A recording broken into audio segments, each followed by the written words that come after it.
Welcome back to Broad Spectrum. Today, we are talking about the evolution of gaming. I'm Cav. And I am Pope. So let's get it out. Let's do it. It just reminds me of MXC. I missed that show. All right. So, evolution of gaming. Let's give a little bit of a backstory, a little bit of the history. So, just a little tidbit. All right, so I'll take that from you. I'll do something of it's knowledge that I possess, but at the same time, to ensure accurate information, I'll go ahead and read a small little snippet of an article I found. So it says, since its commercial birth in the 1950s as a technological oddity at a science fair, gaming has blossomed into one of the most profitable entertainment industries in the world. So with that, we can see that in the very, very early years of gaming, Atari tries to take credit for having the first console of gaming ever, but actually, in 1940, at the World Fair, Dr. Edward Oler unveiled what's called the brown box. And it was on display for close to 6 months. And in those 6 months, it was played about 50,000 times, which isn't bad. About 50,000 people. Yeah, and it was based on a game which was based on ancient mathematics, which is weird, but this is the 40s. People like math. Yeah. All right. Yeah. So the name of the game that he made was called Nim. I've never seen it. I've never played it. But seeing as how this is the foundation of gaming, since this is pretty much square one of where we began, I'd have to say it's fairly important. Yeah, and for most people that won't believe it, it came out before the Atari, and even though most people remember the Atari as the first gaming, the brown box was first. But it was maybe 1 or 2 years before Max, right? If I'm not mistaken, I think it was only 1 or 2 years before the brown box, or the brown box came before the Atari.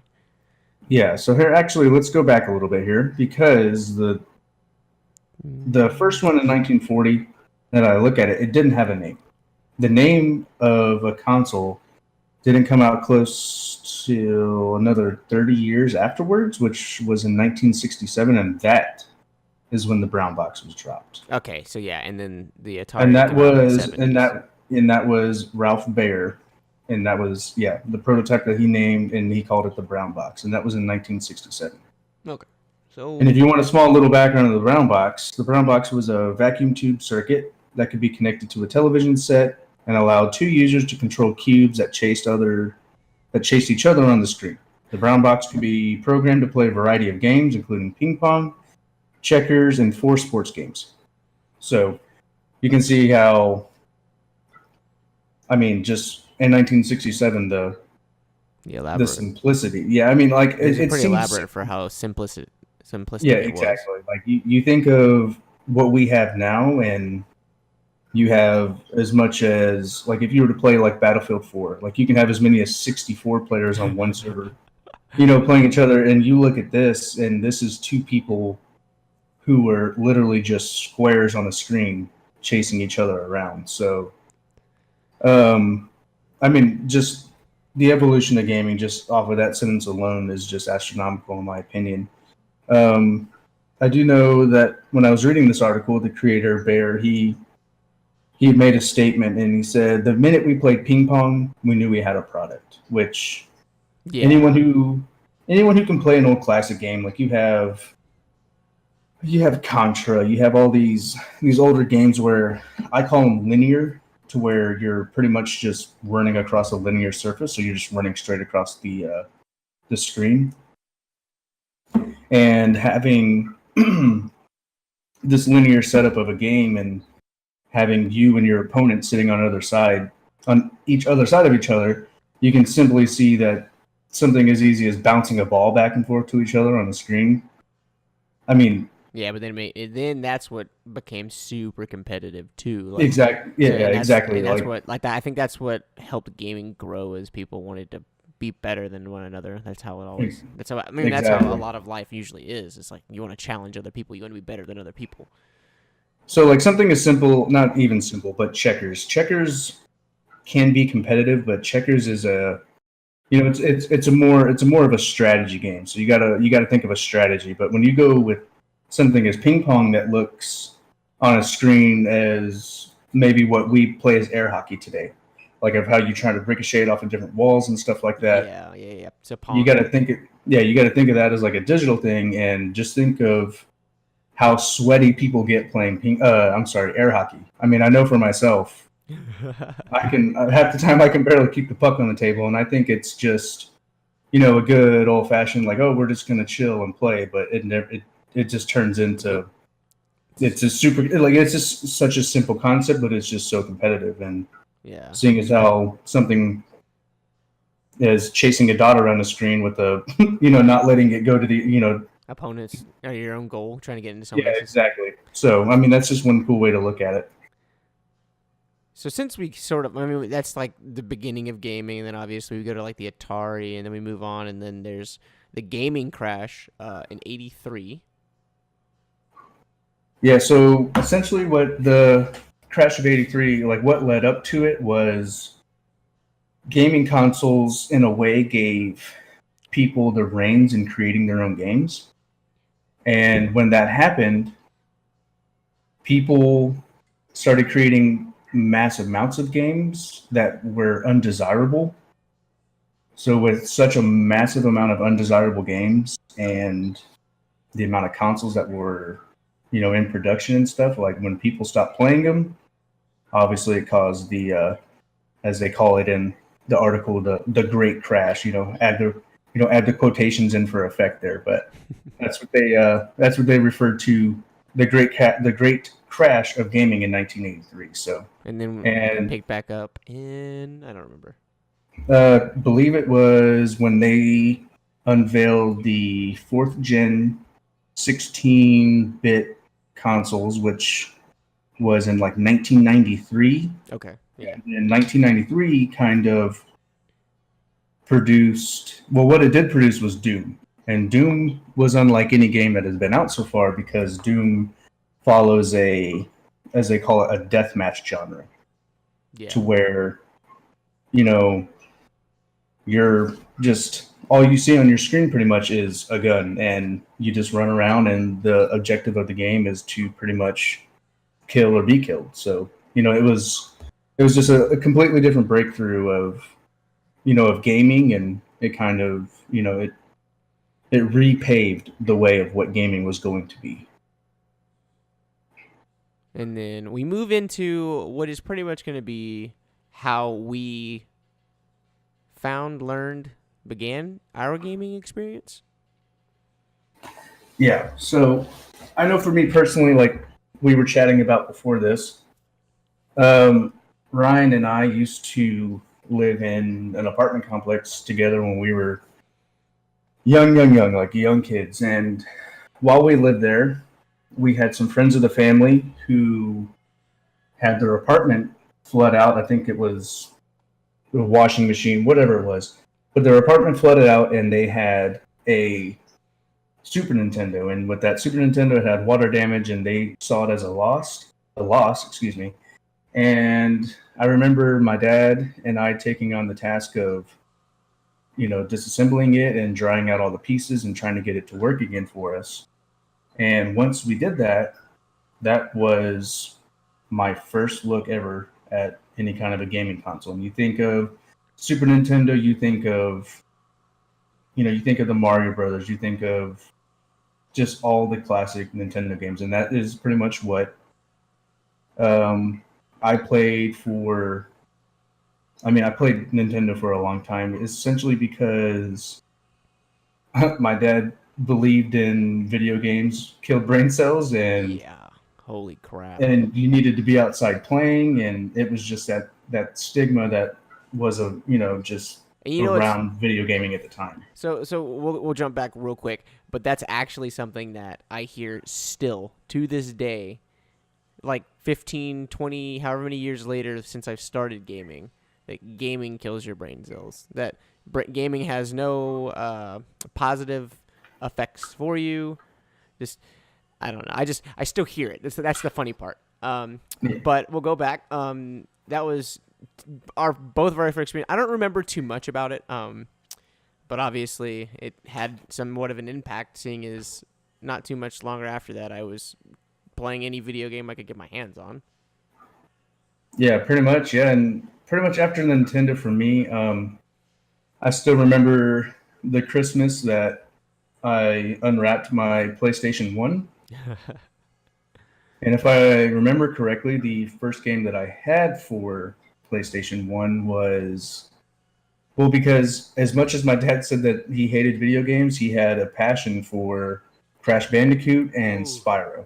Both of those games were amazing too. Those were some of the better games that like I'm not really like a storyline, and I understand like back then it was a little bit harder to not be, but like those games had such an impact in the just gaming universe in general.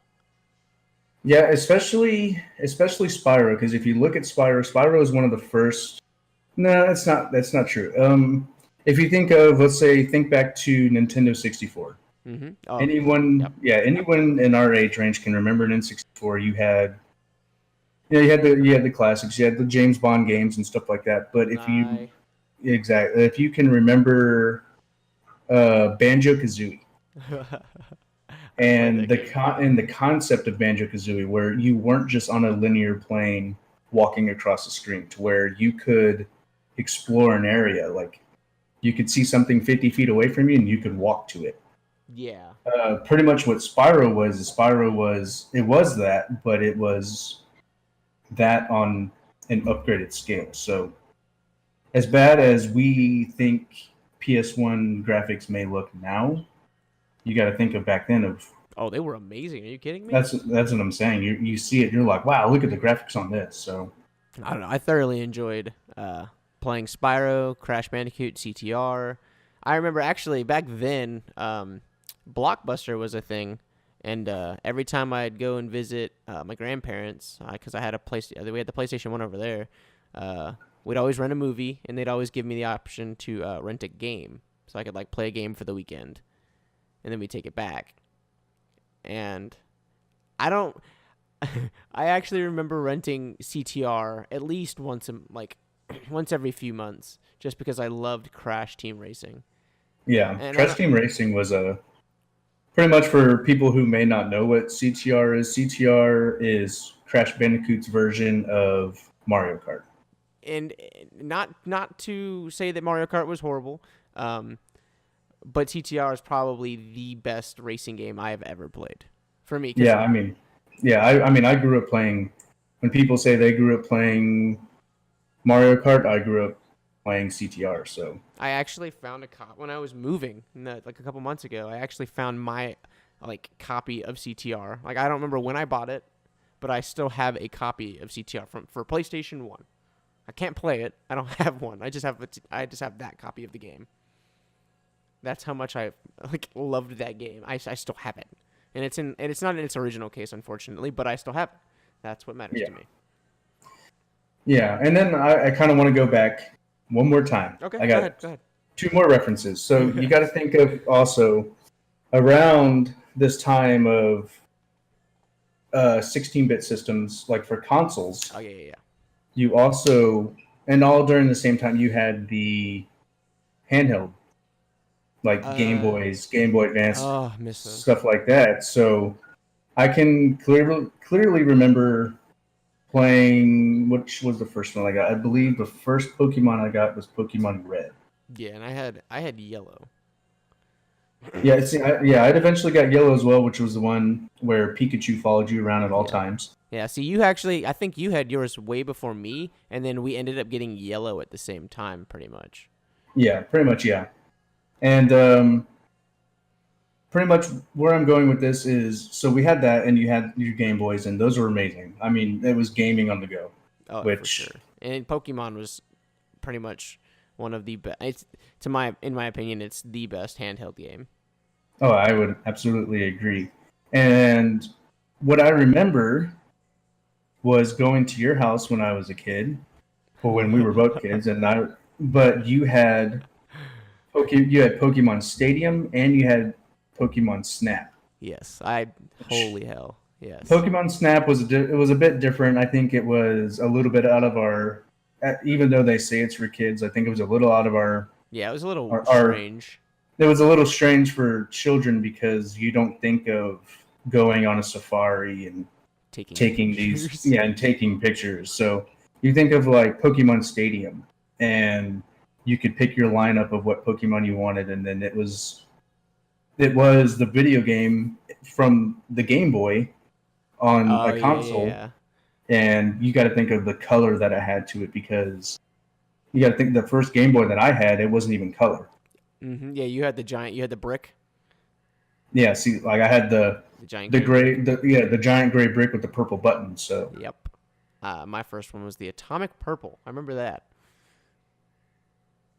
and that's just where I wanted to go with that was you got to think of everything, like, and that's why this is such a broad subject. Is like I appreciate the drops on what we should be talking about, but this is just, I mean, and I've only been gaming since maybe 96, 95, maybe, that's what I'm getting at is you got, I mean, not only since It's then, only been but 20 something years. yeah, it's only been 22 years. It's no big deal. But just in the 22 years that I've personally been gaming and just seeing the growth of what has come of it, that's just, I mean, I guess that's why we're here and that's why we're talking about this. It's just exponential, and And just I can't even imagine where we're going to be in in another five, 22. Yeah, I I was mean, gonna I say say five 20 years, but years. yeah, just imagine 5 years where, I mean, there's already VR games now, Yeah, but and one of, yeah. Go ahead.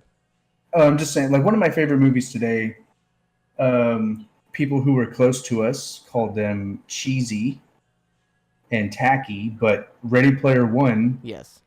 is a great movie in the And sense of, if you think of the future of the world. I read a I read an article when I was having to do a paper for school that pretty much said in the next 50 years, human contact may not even exist. which is super strange in my opinion. It is, but the reason why they say it is because VR, which is virtual Oh reality, yeah. and AR, which is an Augmented. alternate reality. I thought it was Yeah, augmented. augmented Okay. reality. Okay. So, I'm not going crazy. um, you think of being able to be you in a different world while you're still in your actual world, which sounds silly, but It's what the you movie put is a about. you put yeah, that's pretty much what the movie's about. You put a headset on and you go into the oasis, which seems far fetched today, but in 10 years it might be a norm. I'm You not kidding. might, I feel like people have been working on it for a very long time, and it was just a concept that was created off of a book, out of a movie, and people have been working on that concept since the book was written. Like, I don't know. That's just my opinion on it, but yeah. I mean, and that's just where the evolution of gaming can go. But I think moving forward with what we were talking about, as far as where we left off, was what, PlayStation 1. I mean, yeah. like I said, we can go through every console. I mean, PS2. You can name a couple of great games from PS2. Mine personally would probably be Red Faction. Mm, yeah. Uh, yeah, you had Red Faction, Red Faction I 2. think that's actually the one that me like. So that's like the most memories for me when I was growing up, because that was the console that we both had, and that anytime either of us, because I remember bringing out little memory sticks to each other's houses, any games that neither like the other person didn't have, and then when we came over, we would play those games. Yeah, see, I just forgot all about that. And that was the thing of gaming back in the day, is everything nowadays has built-in hard drives And cloud storage. in clouds. Yeah, so you can grab your save files. If you didn't buy a memory card for your PlayStation, you could play a game and not ever progress if you never saved it. That was the worst part about it. And then there's times that it would corrupt the file, so you had to start like 2 hours early or 2 hours Yep. prior. And I was like, oh God, lost all that progress. Yep. And those memory cards. They had a really bad habit of, if you had any kind of flicker in power, or like you had something like they had like, what am I trying to get at here? Like on a laptop charger, your big box. I'm completely blanking on what the hell they're called right Yeah, now. the charging cable that has I mean, it's literally just a big, the little big. Yeah, they know what you're But talking about. but you know what I'm getting at. Like it was like the surge protection wasn't necessarily there in those older systems, to where when your power surged, like your PlayStation 2 would just turn off and turn back on, no problem. But then you would go to load up something, and your whole Progress would be memory, lost. your whole memory card just got wiped because of the little. Oh, that happened to me a couple times. Yeah. I mean, I was so pissed. like living out, in the middle of nowhere, essentially where I grew up. Um, we didn't have like city power to where, there's more of an infrastructure in the city as far as like power and internet and stuff like that goes. So when you're out in the middle of nowhere and your power fluctuates, it's more maybe normal, because you're just out in the, like I said, you're out in the middle of nowhere, so your infrastructure is not too great.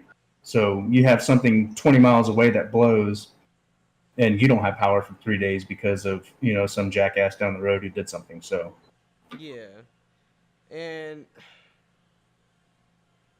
you know what's, I mean, you got to think about this. Memory sticks now, how much do they cost? Like, you can get 128 gigs, 228 gigs, or an 8 gig for like, you can find an 8 gig for like literally $2, but 128 gigs you can get for like $20, $30. I've been able to, at least. But back then, I was making sure that I wasn't going crazy. I thought it was $20 for an 8 megabyte. But what I'm reading says that they were like $30, $40 for a little freaking 8 megabyte memory stick. yeah, Oh my I God. don't even think if people can process what eight megabytes is. I don't even. What's You 8 megabytes these you days? can't What is that? that's barely a Word document now. That's what I'm saying.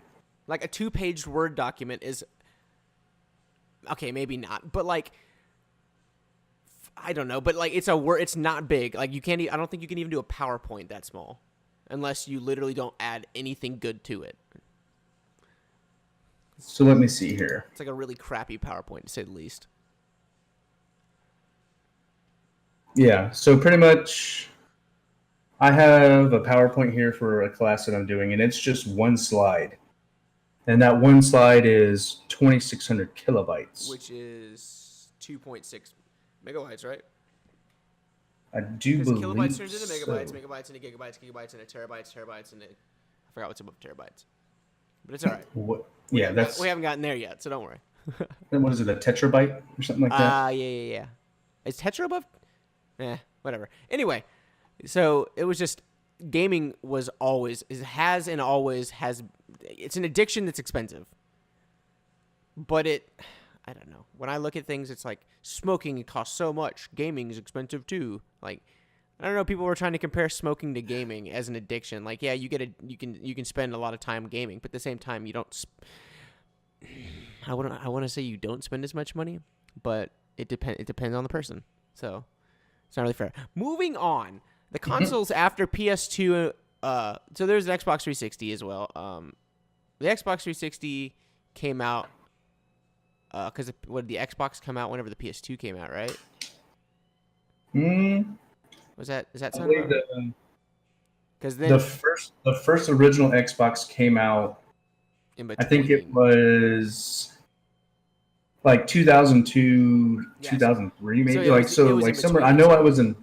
Yeah, like I know I was in middle school, so I know it was obviously sometime between my yeah, 11 to what 14, 15. yeah.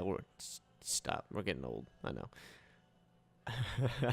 Okay, but like so, Like I think the first time that I had ever seen like like uh, when new consoles came out, there was like for me it was like I had to choose between one or the other for like the 360 and the PS3. Right? That sounds right. That's Yeah, 100% right. yeah. See, like after, Because that's when they both announced that they were going to launch the same year. and that's when the console war started, started to happen. Yeah, So because that's also when Nintendo said they were going to drop. No, that wasn't the Wii. Because it was the Wii U is when for the one and PS4. So the 360 and the PS3 had like this huge thing. I remember both of them having their own conferences. They dropped some stuff at E3, and I remember that year a lot of my friends got 360s. I got a 360. I don't remember what you got. Did you get a 360 or did you wait? um, well, we got to backtrack just a second here, real quick. Okay. Before the 360, I think people need to remember just the original Xbox and what the original Xbox unveiled. Like, I mean, there were such games like Quake and stuff like that, but I think what made the original Xbox so notable for most people was Halo. Yes. Like on Halo's initial drop, a buddy of mine at work was reading an article to me. He said when Halo initially dropped, within like the first, I think it was the first weekend, with the amount of people who played and the amount of time that went into it, they say that we could have solved the cure for cancer, the cure for world hunger, and like all these like these major issues in the world. They say that if the man hours that went into that game on that opening weekend went into something like that, like we could have solved all the issues of this world like tenfold.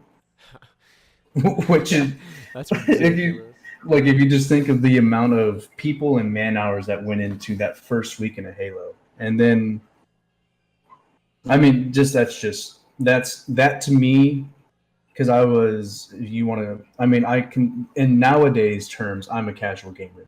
But back then, I was casual. Like, I played here You're and a there. liar and you know it.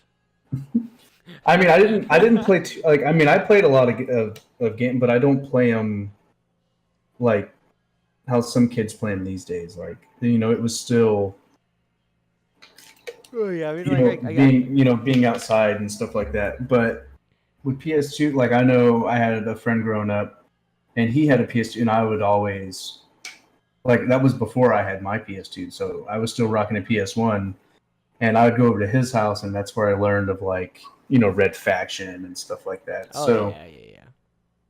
Other but moving back into what you were saying about the 360, I didn't pick up a 360 until my senior year, and that was because like when I asked for one for Christmas, like I mean, it was laughable because you got to think of the prices of these consoles, and they would. Yeah, they were like I mean, the prices really haven't changed. It's weird because like they were like $300 back then, and to buy an Xbox One S, it's like $250. So Yeah, I think it's just with the popularity of them. Like when the Xbox 360 first came out, I mean, I'm pretty sure I remember them being like close to $500. oh yeah, I when thought they were first like, came out for 100%, they were every time that a new console has come out, they've been overly ridiculously priced. yeah. So I still remember because I was in the work program my senior year, so I only went to school until lunch. Yeah, and then you got And yeah, and before I went to work that day, I took a drive to Hondo, which was about 20 miles from Divine, where I went to school. And I went to their Walmart and I bought the Xbox 360 arcade, which if yes. people like it, and that's what I'm saying is you can go into so much depth on just any console out there. Like arcade, like you had what did they give you, like 256 megabytes? No, it Like was they they didn't. gave you 20 gigs. That was like the biggest. The arcade came with the smallest actually, which was 20 gigs. I think the one that I got had 50. Like that, but that was still considered a lot. Yeah, see, and I remember I bought that, and then my next paycheck after that, that's when I went and bought the 60 gig. I think Yeah, I like got that bigger the hard drive. Yeah. yeah, I got the 60 gig hard drive that slapped on the side of it, and and that's what Oh, you're talking about the arcade that didn't even come with a hard drive. You had a memory stick, right? Yeah. Oh It was my like the little. God. Yes, It was yes, like yes. a 256 megabyte, Okay, and yeah. No, I get it. Yeah. like if you played anything more than like one or two games, you pretty much you weren't playing. So Because everything was already full. yeah, And that's the 360. I don't remember the Xbox or the PS2 having any like DLCs. I think it was the 360 and the PS3 is that when they started dropping DLCs. yeah. 100%. It's For consoles, at sorry. least. For consoles. Yeah, for consoles. I do remember Xbox 360 wise. I played. I mean, I still played. I played so much Halo, and I can reminisce on Halo and on the Xbox 360, Yeah. and you had what we called in the military LAN parties, where you hook up two or three consoles and play 6v6 or whatever. And I mean, my main game on Xbox 360 though was Gears of War and Gears of War 2, which you're talking about DLC, and they were pretty frequent on updating their maps and stuff like that. I mean, and Halo was the same way. So to reiterate on what you're saying, yes, it was the I do believe it was the 360s originally that, and the PS3s that started with the whole DLC drops versus everything else. So Yeah. Okay, so I think we should stop there. Mostly because once we break the just the break the little tip of the iceberg for new gen, new like the last 5 years. Hell, I mean, realistically, we could go back 10, but if we go back to the last 5 years, there's so much to cover. I don't think we're gonna have time. yeah, I don't think we'll have time this week, but we can definitely keep you guys on the hook, and next week we'll go ahead and discuss the evolution of mobile gaming. You have your new gen consoles, Xbox One, Xbox One X, the PS4, PS4 Pro, and so on and so forth. So I think next week we should definitely just dedicate a segment, and by segment I definitely mean podcast, just to new gen gaming, just because for people who aren't in it or who aren't in the scene of gaming, you definitely are going to want to get the full picture on it versus And you're gonna us just slapping out a little 5-minute overview of what new gen gaming is. yeah, So. and you're gonna get perspectives from two different types of gamers. Yeah, very true. Very true. Because I feel like you still think you're a casual, and I still think I'm a competitive. When realistically, I think we're the opposite. I feel like I've become the casual, and I feel like you're actually the competitive. Like you're like a casual competitive, I'm more competitive casual. Does that make sense? Yeah, it makes sense. I get exactly what you're saying. But yeah, and we're also gonna go over PC. We didn't count that one out. It's just so large that it's gonna be it's a hard beast to tame. So, with that being said, we'll see you next week. Thank you for being here. Yep. Thanks for being here, guys. We'll definitely catch y'all next week.